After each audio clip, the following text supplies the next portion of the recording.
மாமரம் பாருங்க, இது வச்சுங்க இப்போ ஒரு 3 மாதம் தாங்க இருக்குது.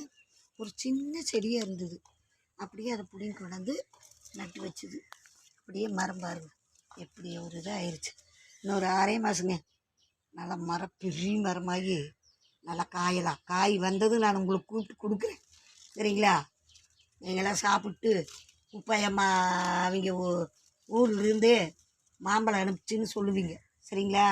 இந்த மாதிரி ஒரு செடியாக இருந்தாலும் எந்த ஒரு செடிங்களாக இருந்தாலுமே நம்ம வீட்டுக்கு முன்னாடி வளர்க்கலான்னு நினைங்க. நீங்களுமே வைங்க.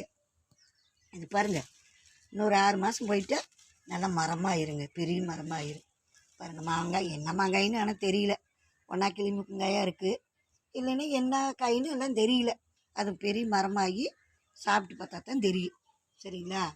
நீங்கள் இந்த மாதிரி ஒவ்வொரு வீட்லேயுமே ஒவ்வொருத்தர் இந்த மாதிரி செடி வைங்க, தப்பு கிடையாது. நேரத்தை சும்மா நம்ம வீட்டுக்கு பின்னாடி உட்காந்துட்டு டிவி பார்த்துட்டு வீட்டுக்குள்ளே பேன் கத்தில் உட்காந்துட்டு இருக்கிறத விட வீட்டுக்கு பின்னாடி வந்து ஏதோ கொஞ்சம் நெஞ்ச இடம் இருந்தாலும் அதில் எதோ ஒன்று போடுவோம் அப்படின்னு கூட வச்சு விடுங்க, அது வரும், சரிங்களா? பாருங்கள் இப்படியாச்சே, இதை பார்த்துக்குங்க. வாங்க அடுத்த வீடியோக்குள்ளே போகலாம்.